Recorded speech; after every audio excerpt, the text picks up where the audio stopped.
Ce matin, par la grâce de Dieu, merci aussi à vous tous, de votre présence. Alors, ce matin, j'avais une pensée particulière pendant le louange. Je vais vous partager ça. Voilà, le Seigneur te dit ce matin que tu es accepté, tel que tu es. Amen. Accepté. Et pourquoi? Parce qu'il est mort à la croix. Alors ce matin, je vais parler beaucoup de le message de la croix. Je pense que c'est un message qui est négligé. Vous allez entendre, je dirais, 3 dimensions de la croix. Et on insiste beaucoup sur la première dimension. Mais je vais insister sur la deuxième et la troisième, mais au travers de message de Gilgal. Comme je vous ai dit hier, que donc on va prendre quelques endroits très prophétiques dans la Bible qui vont nous enseigner dans ce cheminement pour être un disciple. Donc hier, je vous ai parlé de Gilgal. Donc dans 2 Rois chapitre 2, versets 1 à 2, je vous invite à ouvrir votre Bible, 2 Rois chapitre 2, versets 1 à 2. Et ensuite, demain, on va parler de Bethel, c'est la suite. Ensuite de Jéricho. En fait, c'est le cheminement donc d'Élisée et d'Élie dans ce cheminement de discipulat. Et après Jéricho, c'est la traversée du Jourdain. Et après, la double onction. Voilà, donc on va commencer par Gilgal. Verset 1er, lorsque l'Éternel fit monter Élie au ciel dans un tourbillon, Élie partait de Gilgal avec Élisée. Il partait de Gilgal. Gilgal était le point de départ. Dans cette formation, pas seulement formation, mais transformation. Le Seigneur va transformer sa vie parce que le disciple-là, c'est pas simplement je reçois des informations, des connaissances, des savoirs, des concepts, mais surtout des concepts, des connaissances qui impactent, qui transforment ma vie. Hein, je disais hier, il y a révélation, il y a renouvellement de l'intelligence, il y a transformation de gloire en gloire. Et Gilgal va nous montrer justement la croix. Et c'est la croix qui va transformer notre vie. Hein, tout est centré sur le message de la croix. Quand on s'éloigne de ce message, on sort complètement de l'évangile. L'évangile et la Bible, hein, quand je dis l'évangile, la Bible doit être lue au travers des lunettes de la croix. Tu ne peux pas comprendre la Bible si tu ne le lis pas au travers des lunettes de la croix. Donc ce matin, je pense que le Seigneur va vous parler, va nous parler. Alors qu'est-ce qui s'est passé à Gilgal? Qu'est-ce qui s'est passé à Gilgal dans la Bible? Vous connaissez Gilgal? Qu'est-ce qui se connaissent un petit peu Gilgal? Ceux qui sont avec moi, je crois qu'ils ont déjà entendu un petit peu ce message, mais bon, ce sera un rappel. J'espère que le Seigneur leur parlera encore. Alors Gilgal, c'était un endroit, donc juste après la sortie, la traversée de Jourdain. Vous savez, quand les enfants d'Israël donc sont rentrés en terre promise, ils sont arrivés à Gilgal. Dans Josué chapitre 4, versets 19 et 20. Vous pouvez noter, hein. Comme ça, vous pouvez relire. Je vous invite vraiment à relire, à méditer la parole, à laisser le Saint-Esprit toucher votre cœur, votre vie, pour transformer votre vie. Donc, Josué 4, 19 à 20, le peuple sortit du Jourdain le 10e jour du premier mois, et il campa à Gilgal, à l'extrémité orientale de Jéricho. Josué dressa à Gilgal les 12 pierres qu'il avait prises du Jourdain. Qu'est-ce que Dieu a dit dans Josué chapitre 1er? À Josué, il a dit « Tout lieu que foulera la plante de tes pieds, je te le donne. Hein, » il dit « Nul ne tiendra devant toi tous les jours de ta vie. » Donc ces enfants d'Israël étaient convaincus. Ils avaient la foi. Ils pensaient vraiment prendre tout. Et là, ils étaient prêts vraiment à conquérir la terre promise, Canaan, tout ça. Mais Dieu leur a dit, avant d'aller plus loin, on va aller à Gilgal. Eux, ils avaient le regard fixé sur Jéricho, parce qu'ils ont déjà envoyé des espions. Ils ont tout préparé. Nous, on va attaquer Jéricho. Mais Dieu dit, avant Jéricho, Gilgal. Parce qu'à Gilgal, il va se passer quelque chose. Tu ne peux pas conquérir Jéricho sans prendre Gilgal. C'est très important. Alors nous allons lire dans Josué chapitre 5, à partir du verset 1er, qu'est-ce que c'est Gilgal? Josué chapitre 5, à partir du verset 1er. Vous êtes avec moi? Vous avez vos Bibles? Super. Lorsque tous les rois des Amoréens qui sont au-delà du Jourdain, à l'ouest, et tous les rois des Cananéens près de la mer apprirent que l'Éternel avait mis à sec le cours du Jourdain devant les Israélites, jusqu'à ce qu'il ait passé le cœur leur manqua, et ils perdirent le souffle devant les Israélites. En ces temps-là, l'Éternel dit à Josué, fais-toi des couteaux. Fais-toi des couteaux de pierre, et pour la seconde fois, circoncis de nouveau les Israélites.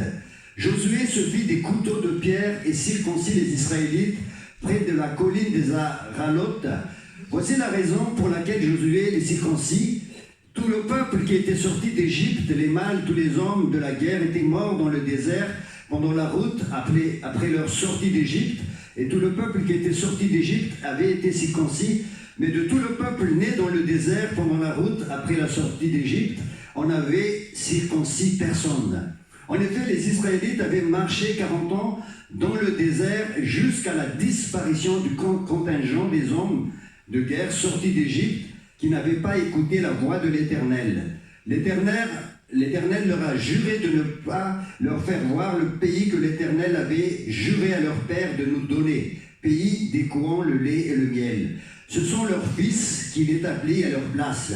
Josué les circoncis, car ils étaient incirconcis, du fait qu'on ne les avait pas circoncis en route. Lorsqu'on eut achevé de circoncire toute la nation, ils restèrent sur place dans le camp jusqu'à leur guérison.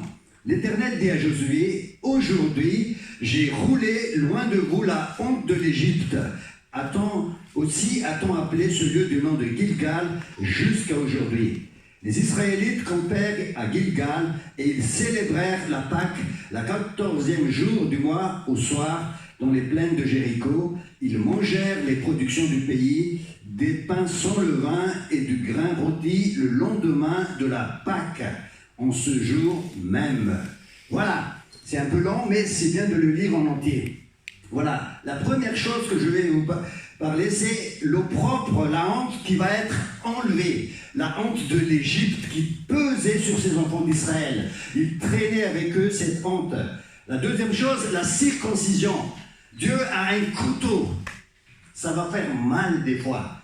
Hein? Et Josué, c'est le type de Jésus. Le nom de Josué veut dire à peu près, pas à peu près, mais c'est exactement le même nom que Jésus, la même racine. L'Éternel sauve. Dieu va donc utiliser un couteau et il va appliquer le message de la croix. On va voir ça.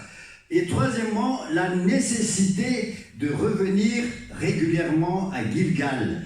Gilgal, c'était là où ils ont posé leur camp et pendant toute la conquête, ils sont revenus à Gilgal pour se ressourcer et repartir.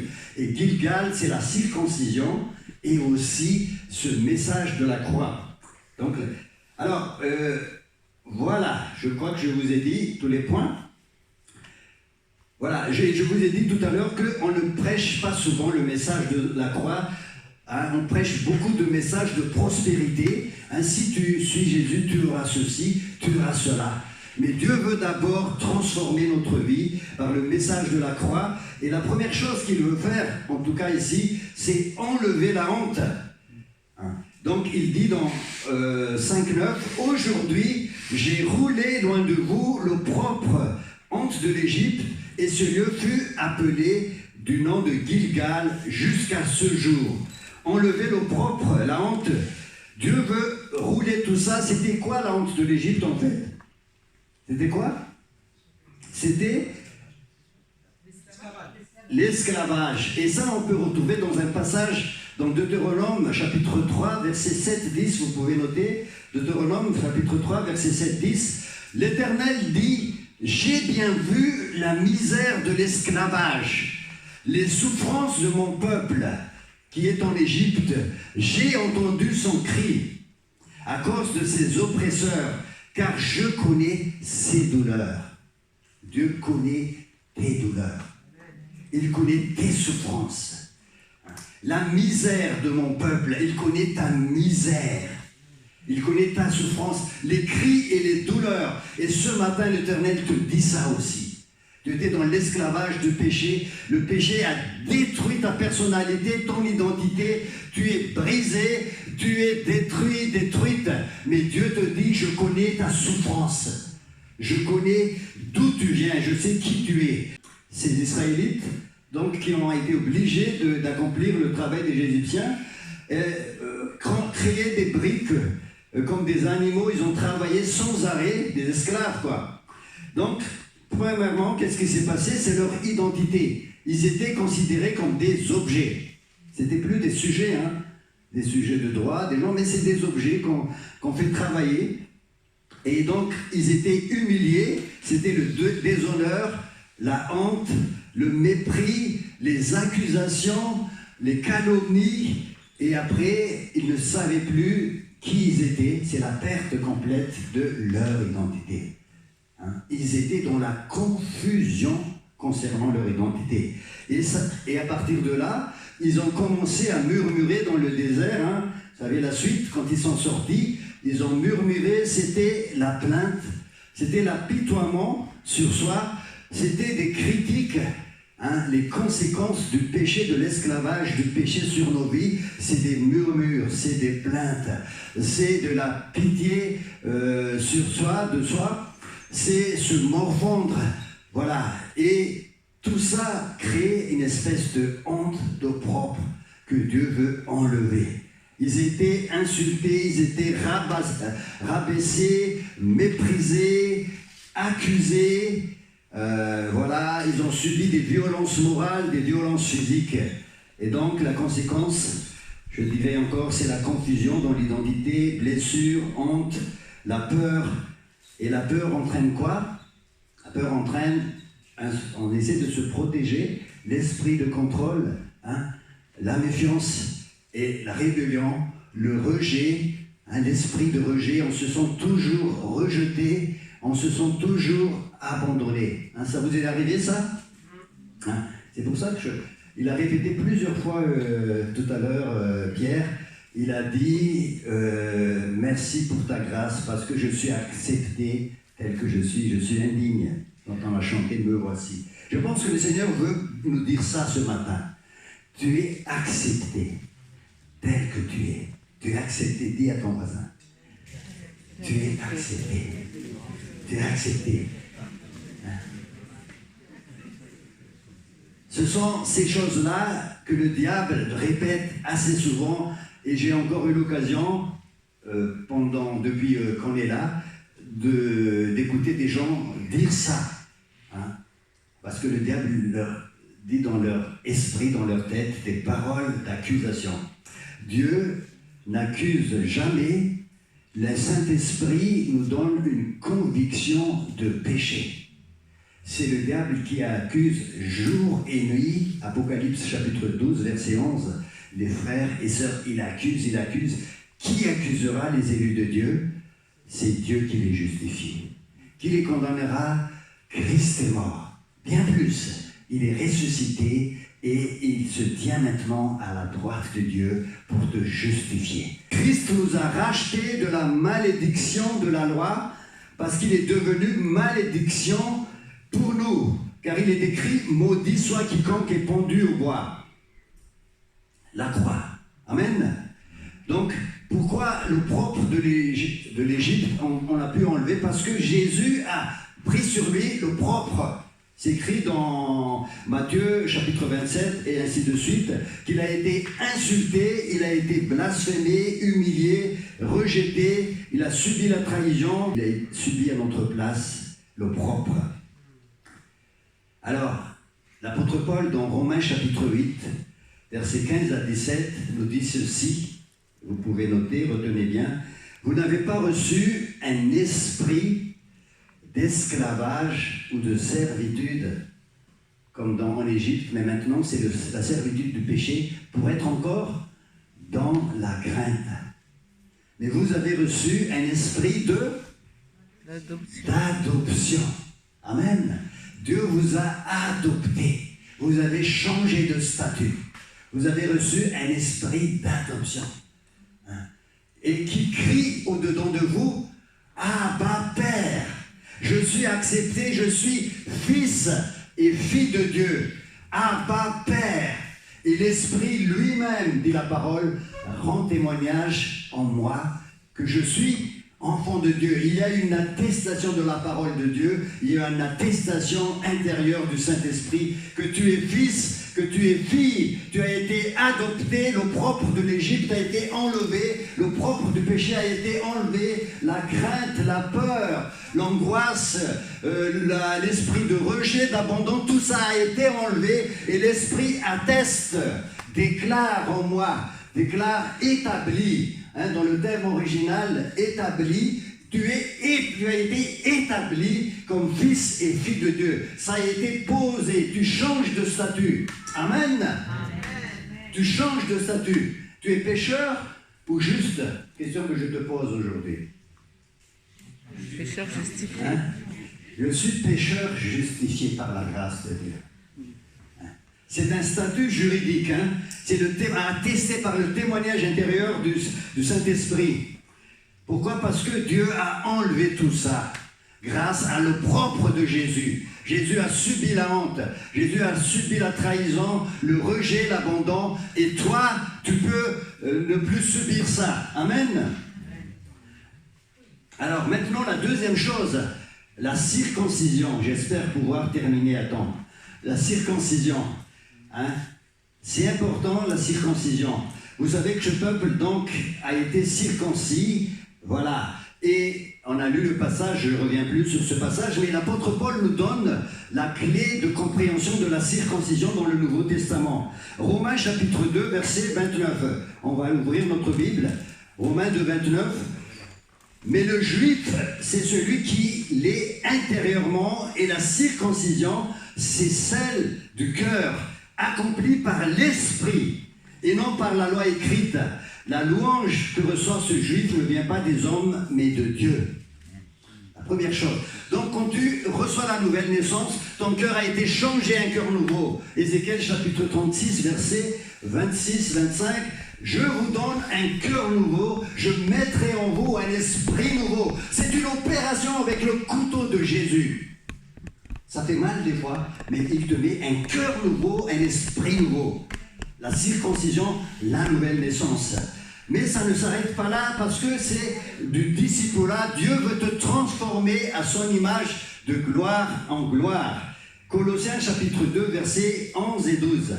Dans le Nouveau Testament, Colossiens 2, 11 et 12. En lui, en Jésus, aussi vous avez été circoncis d'une circoncision qui n'est pas faite par la main des hommes, mais c'est par la main de Dieu. Amen. C'est-à-dire le dépouillement du corps de la chair, la circoncision de Jésus, de Christ. Waouh! C'est Jésus qui a les couteaux, et aujourd'hui il va opérer dans ton cœur. Il va changer, il va dépouiller les choses du passé. Donc c'est quoi? C'est la sanctification, la consécration, la transformation de gloire en gloire. Et la nouvelle naissance, c'est une marque d'appartenance, que tu appartiens réellement au Seigneur, parce que la circoncision, en fait, c'est une marque dans l'Ancien Testament. Dans Genèse chapitre 17, 13, c'est écrit « Ce sera dans votre chair une marque d'alliance perpétuelle. » Dieu veut avoir une marque sur toi, sur ta vie, et il a mis le Saint-Esprit. L'apôtre Paul dit dans Éphésiens chapitre 1, verset 13, écoutez-moi bien, l'apôtre Paul, il dit « En lui, en Jésus, vous aussi, après avoir entendu la parole de la vérité, l'évangile de votre salut, en lui vous avez cru et vous avez été scellés du Saint-Esprit. » Il y a une marque de la présence de Dieu sur ta vie. Et le Saint-Esprit, c'est la marque, l'empreinte de Dieu, la nouvelle naissance. Tu appartiens à Dieu. Hein? Tu as reçu le Saint-Esprit, et la Bible dit, l'apôtre Paul dit, tu ne t'appartiens plus à toi-même. Tu es à Jésus. Dieu a mis une marque. Dis à ton voisin, tu as une marque de Jésus, le Saint-Esprit dans ton cœur. Hein? C'est la marque de fabrique. Alléluia. Alors, Gilgal, c'est quoi? Gilgal, je disais tout à l'heure, c'est la Pâque aussi. On a célébré la Pâque pour peut-être la première fois dans la terre promise. Et qu'est-ce qu'il y a dans le message de la Pâque? Et c'est pour cela que je vous ai dit tout à l'heure, je vais vous résumer ça. J'ai dit 3 dimensions. Je vais vous essayer de simplifier rapidement. La première chose, Colossiens chapitre 2, verset 14. Colossiens 2, 14. Il a effacé l'acte dans les ordonnances nous condamnait et qui subsistait contre nous. Il a détruit tout ça en le clouant à la croix. La croix nous montre ce que Dieu a fait pour nous. Il ne t'a pas demandé ton avis. Quand il est mort à la croix, Jésus, il est allé à la croix. Toi, tu étais encore pécheur, tu n'étais même pas né peut-être. Alors que nous étions pécheurs, dit l'apôtre Paul, Christ est mort. Hein? Sans attendre que nous soyons meilleurs, que nous soyons dignes, Christ est déjà mort. Si tu acceptes Jésus, la croix va effacer tout ce qui te condamnait les actes. Ça, c'est la première chose. La deuxième chose, il a dépouillé, verset 15, les dominations et les autorités, il les a livrées publiquement en spectacle en triomphant d'elles par la croix. là, c'est en direction du diable. Les autorités, les dominations, toute la hiérarchie diabolique, alors Dieu les a dépouillés. Et le terme dépouillé, dans l'original, veut dire désarmé. Il a ôté la puissance de Satan. Et c'est terminé. C'est quelque chose qui s'est passé. C'est un fait. Tout ce que tu as à faire, c'est de saisir ce que Jésus a déjà accompli. Amen. Pour ton péché personnel, tu as accepté Jésus, il l'a effacé. Ça, c'est la première chose. Pour le diable, il a dépouillé. Il a enlevé, il a désarmé, il n'a plus d'âme. Il doit trembler devant toi. Quand Jésus est venu faire son ministère, le diable a dit, mais qu'est-ce que tu es venu faire? Tu veux nous tourmenter avant l'heure? Parce qu'il tremble devant la puissance de Jésus. Jésus n'a pas besoin de la croix, parce qu'il est Dieu, il est roi. Mais toi, tu as besoin de la croix. Et à la croix, Jésus te donne cette autorité-là. Il les a dépouillés. Est-ce que tu comprends ce que je dis là? Il n'a plus de pouvoir. Toute sa stratégie, c'est de te faire douter. Donc n'accepte pas résister au diable, il fuira loin de vous. Et la troisième chose, et ça on n'en parle pas souvent, la troisième chose qui a été la troisième dimension de la croix, Colossiens 2:11. Dans Colossiens, il y a ce message, le concentré de la croix, je dirais, message de la croix concentré, au verset 11 du chapitre 2.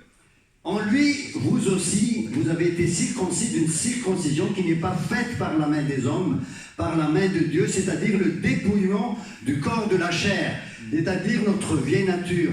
Nous avons été crucifiés avec Christ. C'était où ça? À la croix. Ce n'est plus moi qui vis, c'est Christ qui vit en moi. Dieu va nous transformer, va nous changer. La puissance de la croix va transformer notre vie. Amen.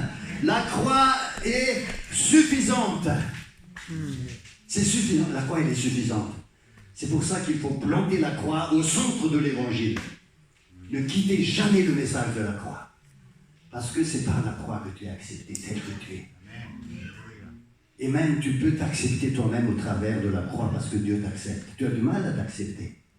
Tu as du mal à t'accepter, mais Dieu t'accepte au travers de la croix. Amen.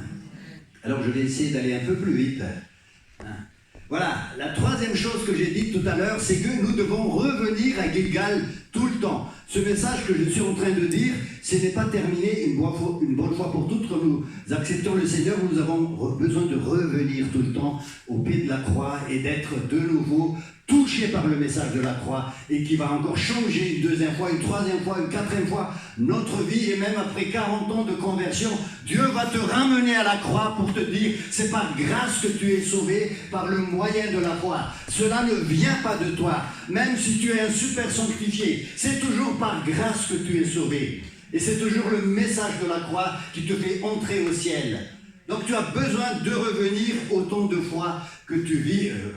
Tu vis une seule fois sur cette terre, mais autant de fois, autant de minutes, de secondes qui tournent sur cette vie. Alors, juste, je vais prendre avec vous quelques versets pour vous montrer cela. Dans Josué chapitre 5, vous notez si vous voulez, mais moi je vais les lire rapidement. Josué 5:10, les Israélites campèrent à Gilgal.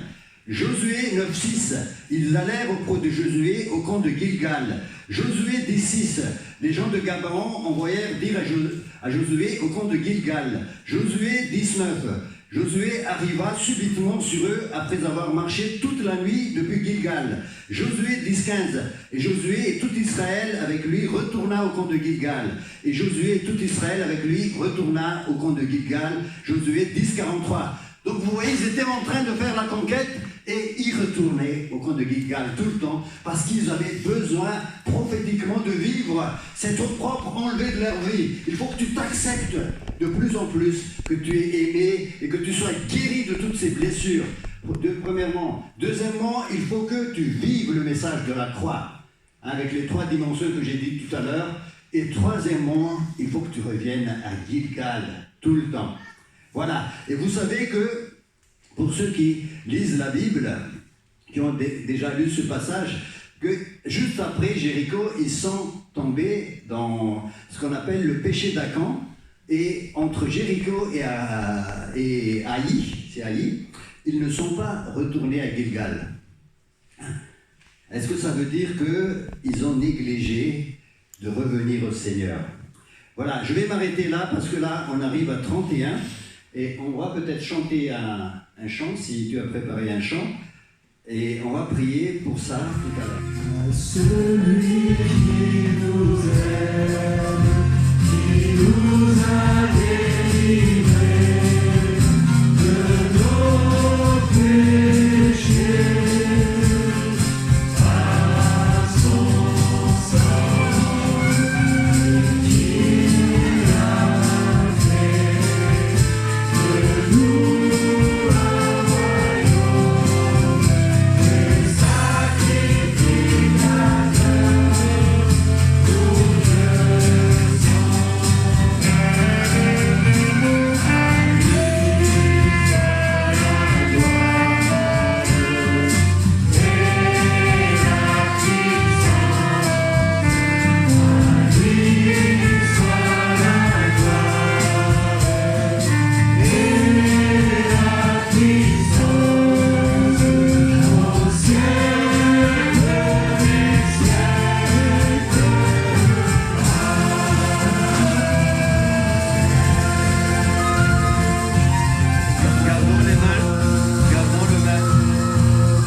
Gardons nos mains levées vers le ciel, et une main vers le ciel et une autre sur votre cœur. Je vais prier maintenant pour les cœurs qui sont ici. Seigneur, je prie maintenant, tu vois ces mains qui sont levées, et au nom de Jésus de Nazareth, je prends autorité sur les esprits de rejet, d'abandon, de pitié de soi, de destruction de l'identité. Je brise et je déclare que ces personnes-là sont maintenant établies, fils et filles de Dieu, libérés. Et le Saint-Esprit déclare en même temps maintenant dans ton cœur que tu es fils et fille. Saute de joie maintenant, parce que tu es accepté tel que tu es. C'est terminé maintenant la servitude de l'Égypte. Tu n'as pas reçu un esprit de servitude pour être encore dans la crainte. La puissance de la croix passe par là. Tu as un cœur nouveau. Tu es transformé de gloire en gloire. Et tu es sauvé par grâce, par le moyen de la foi. Saisi par la foi. Saisi par la foi. N'écoute pas tes sentiments, tes émotions, mais prends par la foi ce que Dieu te dit. Tu es mon fils bien-aimé. Tu es ma fille bien-aimée. Au nom puissant de Jésus, sois libéré, délivré, guéri, restauré par la puissance du nom de Jésus. Amen. Amen.